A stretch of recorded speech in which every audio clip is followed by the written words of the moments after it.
Ya, shalom Bapak Ibu dan saudara-saudara sekalian, pada malam ini kita bertemu kembali dalam Reality Channel episode yang 44 dengan tema yaitu Allah pemberi hidup.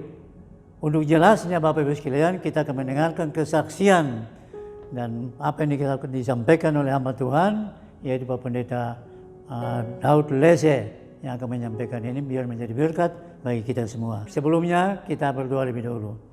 Bapa surga, malam ini kami mengucap syukur Bapa, Engkau masih mengasihi kami, kasih masih selamat dan sehat. Dan pada malam ini kami akan menyampaikan kesaksian firman Tuhan tentang Allah pemberi hidup yang akan disampaikan oleh hamba-Mu, Bapak Pendeta Daud Lese. Untuk itu biar ini terjadi sesuai dengan kehendak Tuhan, semua untuk hormat dan kemuliaan nama Tuhan. Ampuni kami Bapa, dalam nama Yesus. Amin. Salam. Pada kesempatan kali ini saya akan memberikan suatu renungan bagi kita semua, dan bila renungan ini juga akan memberkati kita, ya. Di sini saya memberikan tema Allah sebagai pemberi hidup. Kita semua mengetahui bahwa Allah adalah hidup.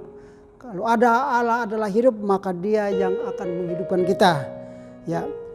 Ada renungan firman Tuhan yang pada saat ini kita akan baca bersama di dalam bagaimana proses Tuhan terhadap bangsa Israel sehingga mereka bisa mendapat suatu kemerdekaan, mendapat suatu kebebasan daripada Tuhan. Sehingga pada sore hari ini biarlah ada firman Tuhan ini memberkati kita. Dalam Keluaran pasal yang ke-13 ayat yang ke-21 sampai dengan yang ke-22. Beginilah firman Tuhan. Tuhan berjalan di depan mereka pada siang hari dalam tiang awan untuk menuntun mereka di jalan, dan pada waktu malam dalam tiang api untuk menerangi mereka sehingga mereka dapat berjalan siang dan malam. Ayat yang ke-22 di situ katakan bahwa dengan tidak beralih tiang itu tetap ada pada siang hari dan tiang api pada waktu malam di depan bangsa itu, ya. Di sini kita melihat suatu pemimpin yang sangat luar biasa, ya. Allah memakai Musa, tapi bukan Allah hanya berdiam diri, tapi pada waktu bangsa ini harus tinggalkan Mesir karena dalam perbudakan selama 430 tahun, dan pada waktu perbudakan ini mereka menjerit kepada Allah sehingga Allah mendengarkan segala doa permohonan mereka, karena memang sebelumnya Abraham pun sudah diberitakan Allah bahwa mereka suatu bangsa yang besar akan diperbudak di suatu negeri sehingga akan dibebaskan oleh Musa pada saat ini, ya. Nah, dalam perjalanan bangsa Israel ini dalam perbudakan, mereka menjerit kepada Tuhan, ya. Jadi pada waktu Allah mulai memilih seorang pemimpin yaitu Musa, dalam prosesnya, nah kita melihat ada kejadian-kejadian yang mulai dari Firaun sampai dengan semua tulah yang terjadi, sampai 10 tulah yang terjadi, sehingga pada saat mereka mulai keluar, mereka mulai menghadapi suatu kenyataan bahwa di depan mereka ada Laut Teberau, ya. Bagaimana mereka harus menghadapi suatu kesulitan yang dalam perjalanan mereka, ya. Tadinya mereka pikir semua akan berjalan dengan baik, semuanya akan berjalan dengan mulus, ya. Firman Tuhan akan mereka berjalan. Nah, kapan Allah mulai berjalan bersama dengan mereka? Pada saat mereka mulai ada di tengah-tengah perjalanan itu. Mereka mulai menghadapi kenyataan di laut depan mereka adalah Laut Teberau. Disitulah Allah mulai bekerja, ya. Allah mulai bekerja dan Allah mulai menyatakan kuasanya kepada mereka sehingga mereka mulai berjalan di dalam pimpinan Allah, ya.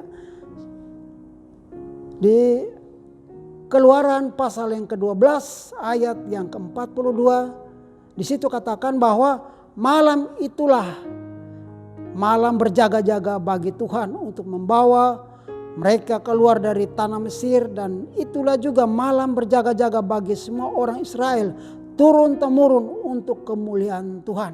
Nah, pada waktu kapan mulai Allah itu turut serta? Pada waktu mereka mulai keluar dari Mesir. Ya, Allah bukan Allah hanya memberikan tugas dan tanggung jawab kepada Musa dan Harun, tapi Allah juga turut bekerja di dalam berjaga-jaga. Mereka mulai melangkahkan kaki tinggalkan Mesir. Di situ katakan bahwa Allah berjaga-jaga. Kalau Allah berjaga-jaga untuk memimpin bangsa yang sangat besar ini keluar dari Mesir, sehingga Allah turut campur tangan. Nah, disitulah kan kita melihat kenyataannya bahwa wujud Allah dinyatakan melalui tiang api dan tiang awan. Nah, itulah Allah, kehadiran Allah dalam kedua kenyataan ini, atau kedua kehadiran Allah, yaitu tiang api dan tiang awan. Ya, pada tiang awan itu kehadiran Allah pada waktu siang. Nah, mereka mulai dipimpin Allah langsung, ya. Kalau kita melihat bahwa Allah mulai mendidik mereka, ya, kehadiran Allah itu mendidik mereka pada waktu mereka harus menghadapi masalah, yaitu laut Teberau. Mereka harus mendapatkan suatu permasalahan yang sangat luar biasa, ya. Mereka harus tidak mungkin bagi bangsa ini untuk menyeberang dengan keadaan yang berjalan di atas air, ya. Karena mereka keluar dari Mesir tidak membawa apa-apa, ya. Pada waktu itu Allah mulai turut serta di dalam perjalanan ini, ya. Begitu mereka menghadapi ini, Musa mulai berdoa kepada Tuhan, berdoa kepada Allah, sehingga Allah mulai turut serta di dalam perjalanan ini, menyatakan kuasanya kepada bangsa Israel ini, ya. Turut serta di dalam mengambil tindakan untuk bangsa ini. Kalau Allah yang memimpin, Allah adalah solusi bagi mereka. Ya, kita melihat bahwa Allah sudah merancangkan semua ini. Ya, kalau Allah yang merancangkan suatu perjalanan, Allah juga yang akan menyelesaikannya. Kalau kita buka di dalam Yesaya 55 ayat yang ke-8 dan 9, sebab rancanganku bukanlah rancanganmu, dan jalanmu bukanlah jalanku. Demikian firman Tuhan. Kalau Allah yang mau mengeluarkan mereka dari Mesir, berarti Allah juga yang merancang semua itu. Ya, firman Tuhan katakan bahwa ayat yang 9 katakan, seperti tinggi langit dari bumi, demikian tingginya jalanku dari jalanmu, dan rancanganku dari rancanganmu. Berarti rancangan Allah supaya membawa bangsa ini keluar dari perbudakan sudah dirancang jauh-jauh hari sebelumnya. Ya, tulah demi tulah terjadi, ya, menyatakan kuasanya, ya, menyatakan kemuliaannya, menyatakan kehadiran Allah ada di tengah-tengah bangsa ini. Ya, mulai perjalanan mereka keluar dari Allah sendiri turut di dalam perjalanan ini. Musa mulai mengambil tongkat dan membelah laut itu, ya. Membelah laut ini, bangsa ini mulai keluar berjalan semalaman keluar daripada permasalahan laut. Allah membawa kesukaran yang mereka alami mulai kelihatan, ya. Mereka mulai berjalan. Nah, sesudah mereka berjalan, apa yang mereka dapatkan di dalam perjalanan ini? Ada suatu tindakan Allah untuk menuntun mereka. Dari depan Allah hadir, dari belakang Allah hadir, melindungi mereka, sehingga bangsa Mesir tidak pernah melihat mereka karena perjalanan dipimpin langsung oleh Allah. Ya, mereka mendapat suatu kemerdekaan, mereka mulai mendapat suatu kebebasan. Ya, kapan kebebasan itu terjadi? Kebebasan terjadi pada waktu mereka mulai melangkah kaki. Karena mereka melangkah kaki, sehingga Allah pun turut serta di dalamnya. Ya, kita melihat ada kemerdekaan yang mereka terima. Keluaran pasal yang ke-14 ayat yang ke-31. Ya, di situ dikatakan bahwa ketika dilihat oleh orang Israel betapa besarnya perbuatan yang dilakukan Tuhan terhadap orang Mesir, maka takutlah bangsa itu kepada Tuhan dan mereka percaya kepada Tuhan dan kepada Musa hambanya. Ya. Sejak Allah melakukan mujizat yang terjadi di Mesir, mereka belum percaya. Mereka belum sepenuhnya percaya kepada Musa dan Harun, ya. Allah mulai memimpin mereka keluar pun mereka belum percaya rupanya. Ya, ketika mereka melihat bahwa kebesaran Allah telah terjadi di depan mereka, laut terbelah dan mereka keluar, disitulah bangsa ini mulai takut akan Tuhan, takut akan Allah, ya. Dan juga di situ terjadi suatu pembebasan. Kalau mereka sudah melewati laut itu, mereka dapat suatu kebebasan, kemerdekaan. Ya, ada poin yang di situ katakan bahwa bangsa ini mulai sesudah menyeberang. Nah, kenapa mereka harus melalui laut? Kenapa harus nggak ada jalan lain lagi? Pada waktu Musa memimpin, kenapa harus di laut? Karena supaya ada pemurnian di sana. Ya, Allah mau membaptis mereka di sana, ya. Allah mau supaya mereka jangan sampai mereka bawa segala tingkah laku mereka yang di Mesir, budaya Mesir mereka bawa ke Kanaan. Karena tanah perjanjian itu kita tahu bahwa tanah suci yang diberikan Allah kepada bangsa Israel ini, sehingga segala kelakuan tingkah laku mereka harus tinggalkan di Mesir. Ya, sehingga Allah membawa mereka ke laut terbelah itu supaya mereka dibaptis di sana. Nah, kalau kita membaca di dalam itu sebagai baptisan massal. Kita melihat bahwa di dalam Korintus, aku mau supaya kamu mengetahui saudara-saudara bahwa nenek moyang kita semua berada di bawah perlindungan awan dan bahwa mereka semua telah melintasi laut. Untuk menjadi pengikut Musa, mereka semua telah dibaptis dalam awan dan dalam laut. Berarti ada suatu baptisan massal yang Allah lakukan kepada bangsa Israel ini, ya. Sehingga mereka mulai hidup baru sejak mereka keluar dari laut itu. Nah, kehidupan mereka mulai berubah, ya. Mulai berubah budaya, tingkah laku yang ada di Mesir, mereka Allah mau supaya menghapuskan semua itu, supaya mereka mulai hidup baru, ya, hidup dalam kemerdekaan, tidak ada perbudakan, tidak ada penindasan, tidak ada lagi segala riwayat-riwayat yang ada di Mesir. Mereka hidup baru karena pada waktu mereka keluar itu ada pembaptisan massal, ya, dibaptis massal sehingga mereka boleh mengalami suatu kehidupan baru, kemerdekaan, ya. Kita melihat bahwa bangsa Indonesia juga mau merdeka, diperbudak oleh bangsa Belanda, bangsa Jepang. Sesudah itu begitu lamanya kita diperbudak oleh kedua bangsa ini. Tapi ada waktunya kita harus merdeka, ya, lewat perjuangan. Bangsa Israel juga merdeka bukan hanya waktu yang sebentar, tapi waktu yang sangat lama. Indonesia pun waktunya sangat lama dijajah oleh kedua bangsa ini. Ya, dan ya, kita melihat bahwa di Korintus ini katakan bahwa untuk menjadi pengikut Musa mereka semua telah dibaptis dalam awan dan dalam laut. Ya, berarti ada pembaptisan massal, ya, yang dilakukan oleh Allah kepada mereka. Ya, ini berkatakan bahwa pemberi kemerdekaan, orang harus merdeka, tidak boleh hidup di dalam penjajahan. Dosa harus mereka tinggalkan, perbuatan jahat mereka harus tinggalkan, ya. Ada poin yang ketiga, Allah sebagai pemberi hidup, ya. Sebelum kita sampai ke poin ini, ya, ada satu kesaksian yang saya akan sampaikan kepada kita semua.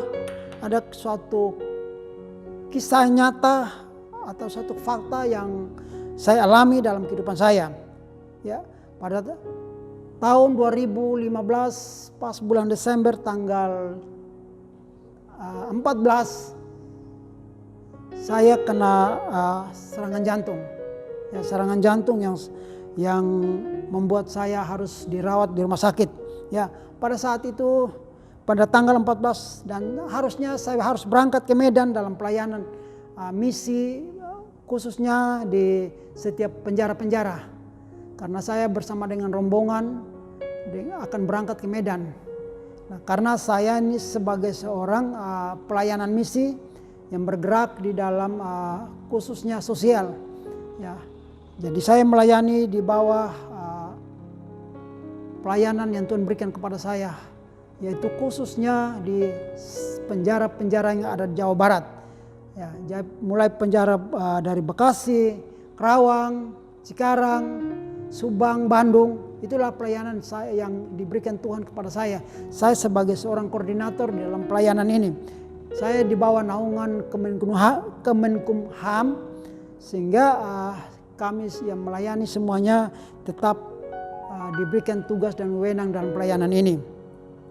Nah, saya akan menyampaikan kesaksian hidup. Nah, saya merasa bahwa saya melayani di penjara ini tidak mendapatkan sesuatu, ya. Saya melihat orang ke pelayanan mendapatkan apa yang mereka inginkan, apa yang mereka mau, tercukupi semuanya. Tapi saya pelayanan di penjara tidak, saya merasa bahwa Tuhan tidak memberkati saya. Itu prinsip saya, dan itu memang saya bersungut kepada Tuhan seperti bangsa Israel ini juga, ya, sehingga Tuhan menghajar saya dengan suatu penyakit, yaitu penyakit jantung. Keluarga tidak ada yang sakit jantung, tidak ada riwayat keturunan, tapi kenapa Tuhan menghajar saya dengan suatu penyakit, ya? Karena pada waktu saya bersungut, saya bilang, Tuhan, rasanya saya jenuh. Saya melihat hamba-hamba Tuhan yang lain, ya, kok mereka kayaknya hidup dengan bergelimang harta dalam pelayanan mereka.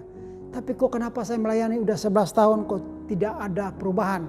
Ya, akhirnya saya bersungut kepada Tuhan. Pada waktu itulah Tuhan mulai mendera saya. Ya, mendera dengan suatu masalah yang memang yaitu lewat penyakit jantung. Saya masuk rumah sakit pada tahun 2015 bulan Desember itu. Saya masuk dalam ruang IGD.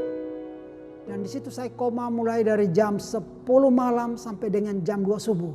Nah, dalam perjalanan jam 10 sampai jam 2 subuh ini, ya, saya udah dipasang alat-alat, ya, ada pasang oksigen, dikasih pemacu jantung. Ya, karena pada waktu itu saya udah dinyatakan udah meninggal, ya.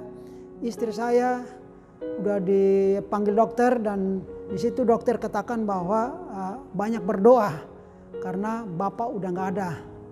Ya, istri saya disuruh tanda tangan surat kematian, ya, karena saya udah koma dan udah nggak ada napas, makanya udah divakum tapi tetap nggak ada napas.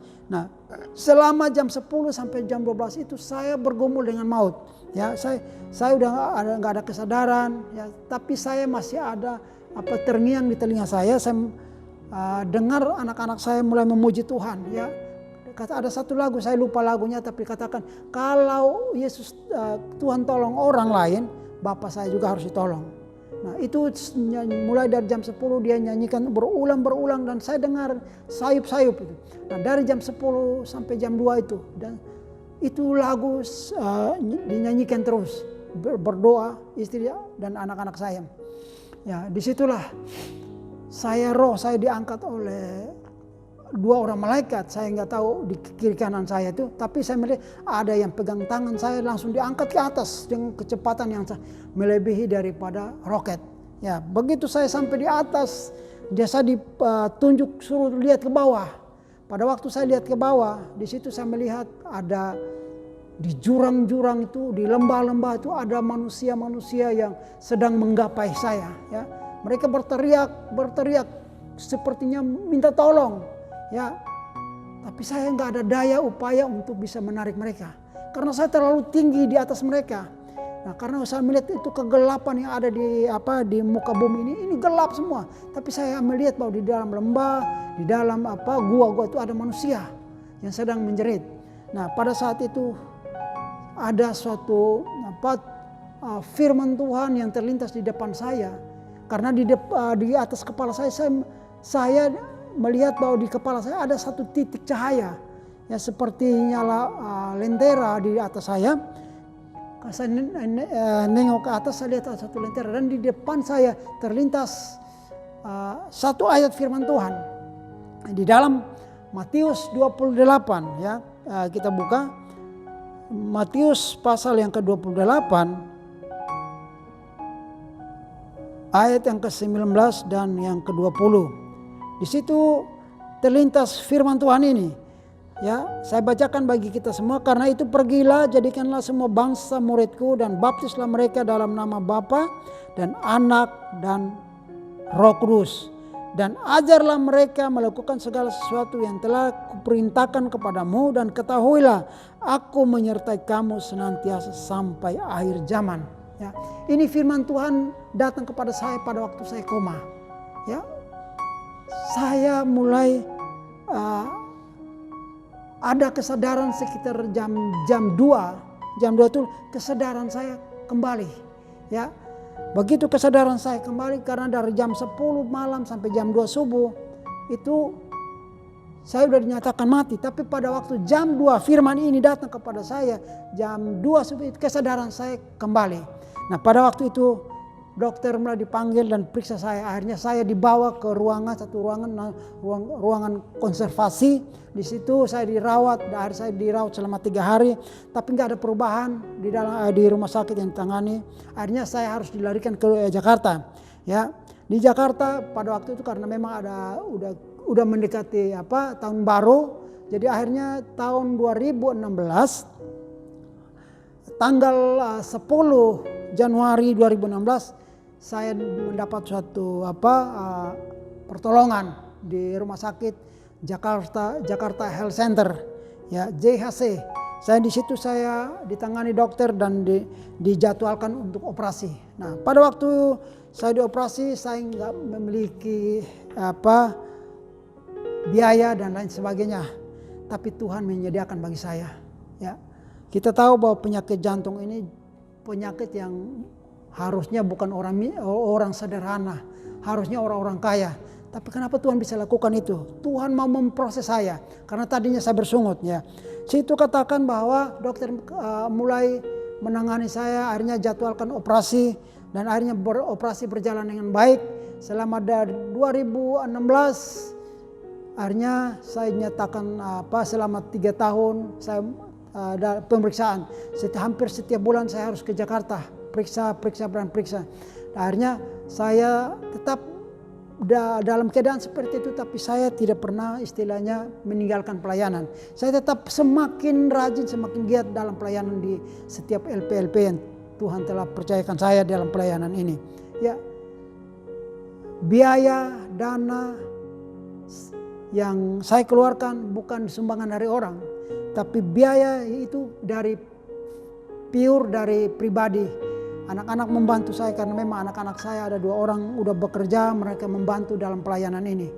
Sehingga pelayanan ini jadi saya ke setiap penjara, saya tinggal ambil kunci setar mobil, saya jalan. Saya bawa rombongan, saya kasih makan mereka. Ya, karena Tuhan mencukupkan segala kebutuhan yang saya perlukan melalui pelayanan ini. Saya nggak pernah dikasih gaji di dalam pelayanan ini, tapi saya rindu supaya biar orang-orang yang ada di dalam penjara-penjara ini juga mau supaya mereka diselamatkan. Banyak orang yang tidak mau melirik pelayanan ini, ya, karena pelayanan ini tidak ada keuntungan bagi mereka. Pelayanan ini tidak ada efek bagi mereka. Pelayanan ini tidak ada dampak bagi mereka. Tapi saya mau melakukan itu, ya, karena saya percaya mereka yang di sana harus perlu mendapat pemberitaan Injil. Nah, akhirnya saya tetap melayani selama saya habis operasi 2016, saya melayani sampai berjalannya waktu. Nah, pada tahun 2019 saya lelah dalam perjalanan dari Bandung untuk kembali ke Kerawang. Saya pada 2019 itu saya kembali dikena serangan jantung. Ya, saya dapat serangan jantung lagi, saya selalu konsultasi dengan dokter. Dokter memberikan saran supaya saya cepat ke rumah sakit ke Jakarta. Begitu saya dapat anak-anak langsung ngantar saya ke Jakarta. Itu yang kedua kali saya dapat serangan jantung. Ya, saya pulang dari Bandung dalam perjalanan. Saya tahan, tapi Tuhan menolong saya dalam perjalanan. Saya nyetir mobil sampai di rumah, dan akhirnya malam itu juga saya harus dilarikan ke rumah sakit ke Jakarta. Sampai rumah sakit di Jakarta, saya kembali dioperasi, ya. Saya kembali dioperasi yang kedua kalinya. Ya, kedua kalinya saya harus menjalani operasi. Ada penyumbatan di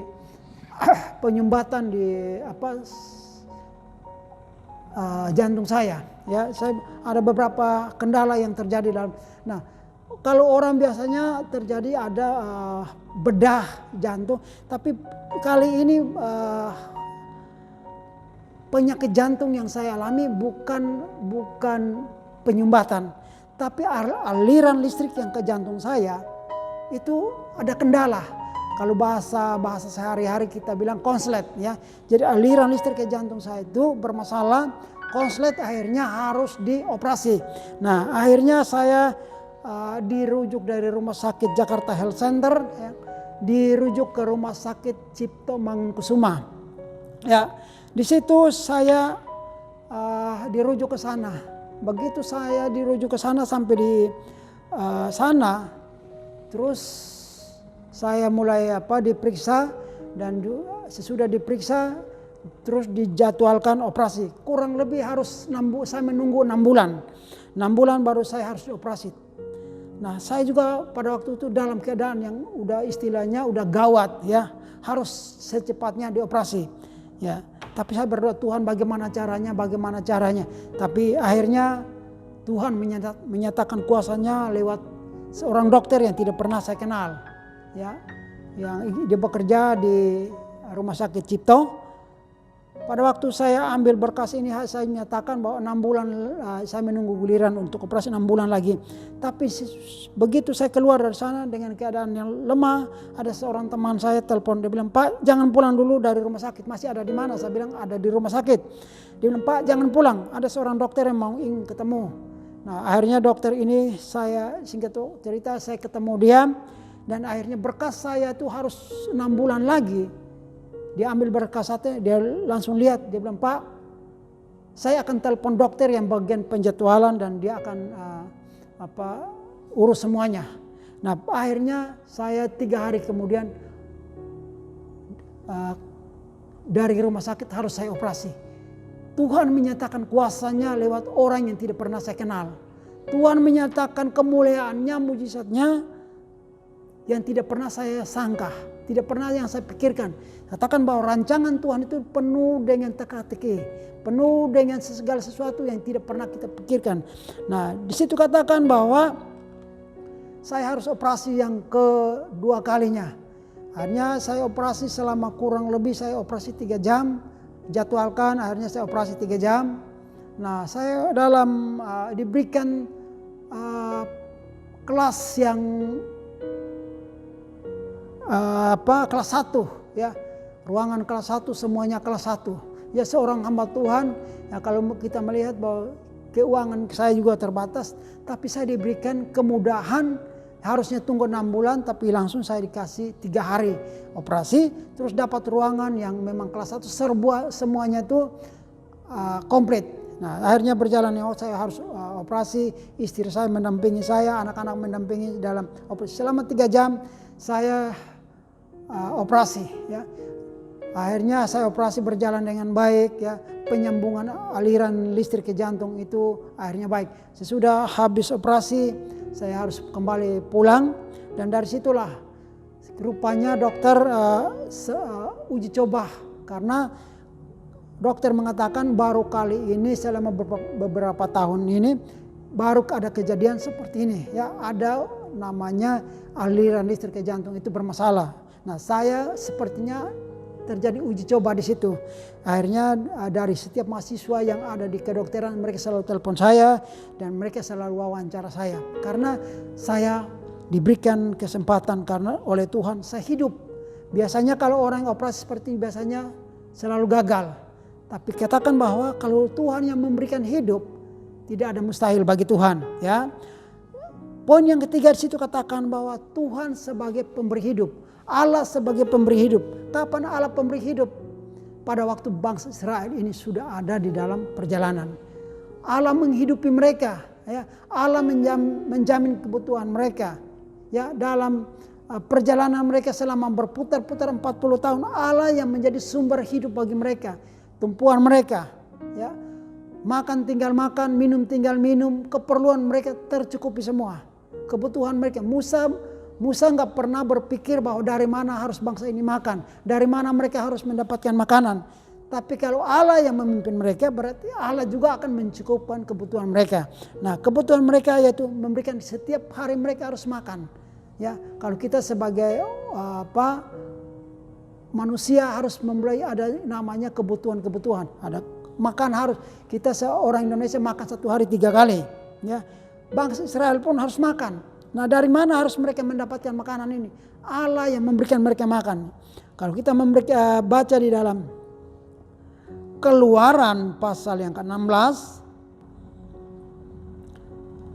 pada waktu petang datanglah berduyung-duyung burung puyuh dan menutupi perkemahan itu, dan pada waktu pagi terletaklah embun sekeliling perkemahan itu. Ketika embun itu telah menguap, tampaklah pada permukaan padang gurun sesuatu yang halus, sesuatu yang seperti sisik halus seperti embun beku di bumi. Ya. Ketika ayat 15, ketika orang Israel melihat, berkatalah mereka seorang kepada yang lain, apakah ini? Sebab mereka tidak tahu apa itu. Tapi Musa berkata kepada mereka, inilah roti yang diberikan Tuhan kepadamu menjadi makananmu. Berarti Tuhan memenuhi segala kebutuhan mereka, menyediakan roti bagi mereka, menyediakan daging bagi mereka. Ya, itu burung-burung puyuh didatangkan oleh Tuhan kepada mereka, sehingga kebutuhan mereka tercukupi. Ya, ada makan roti, makan dengan daging. Ya, sehingga seperti itu. Dalam perjalanan mereka, Allah bekerja turut, bukan Allah tinggal diam, tapi Allah bekerja. Ya, sehingga dikatakan bahwa roti itu sebagai roti yang hidup. Roti yang diberikan Allah itu adalah roti yang diberikan Tuhan kepada mereka. Kalau kita membaca di dalam Yohanes pasal yang ke-6 ayat yang ke-48 dan 49, akulah roti hidup. Ya, dia katakan nenek moyangmu telah makan mana di padang gurun dan mereka telah mati. Yesus mengatakan bahwa akulah roti hidup. Kalau roti hidup berarti Yesus itulah kebutuhan kita. Kita berpadu dengan waktu, dengan segala keperluan yang Tuhan berikan kepada kita, itu semua tercukupi. Makanya Allah memenuhi segala keperluan yang kita perlukan. Ya, kita sebagai hamba Tuhan tidak pernah kita kekurangan. Kalau biasanya kita kekurangan berarti kita salah jalan. Tapi kalau kita tetap dalam naungan Tuhan, maka Tuhan tetap mencukupkan segala kebutuhan kita, keperluan kita, kebutuhan kita,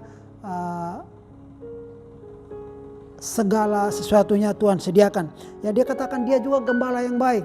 Kalau dia gembala yang baik berarti seorang gembala harus memperhatikan domba-dombanya. Ya, kebutuhan domba-dombanya, apa yang domba-dombanya harus perlu. Makan harus ada rumput yang hijau, yang harus segar, yang harus ada gizinya, ada kebutuhan air minum harus yang bersih. Supaya kalau domba itu mau sehat harus semuanya steril.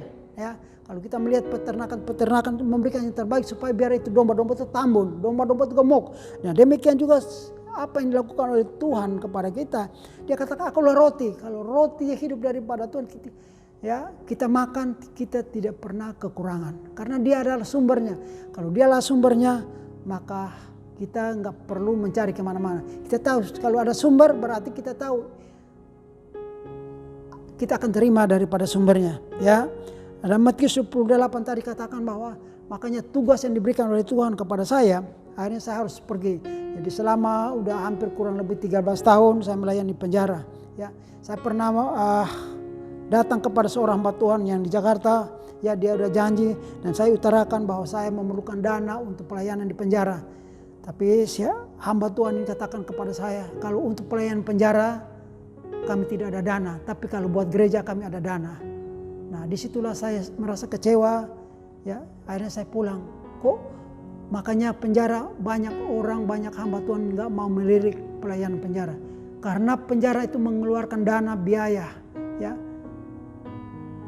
Kalau orang yang melayani penjara, ya semuanya dia keluarkan. Baik itu biaya untuk transportasi, biaya untuk membawa makanan ke sana, ya kita harus cukupkan. Katakan firman Tuhan katakan kalau kita melayani jangan sampai dengan tangan kosong. Ya, kita memberi. Ya, Yesus pada waktu dia memberi makan 5.000 orang, dia murid-muridnya nggak tahu dari mana harus mereka mencukupkan kebutuhan 5.000 orang ini. Tapi disitulah Allah menyatakan kuasanya lewat 2 ekor ikan dan 5 roti. Tercukupi. 5.000 orang makan. Semuanya tercukupi dan ada sisanya. Kalau Tuhan yang menjadi roti hidup, maka pasti Dia memenuhi segala keperluan dan kebutuhan kita. Ya. Kalau kita makan roti yang hidup, maka kita nggak pernah lapar. Ya, inilah firman Tuhan yang saya sharingkan bagi kita, menjadi berkat, menjadi sesuatu yang indah, sesuatu yang baik, supaya kita tetap berjalan di dalam pimpinan Tuhan. Ya, kalau kita jalan dalam pimpinan Tuhan, maka Tuhan menyediakan bagi kita segalanya. Amin. Tuhan Yesus memberkati.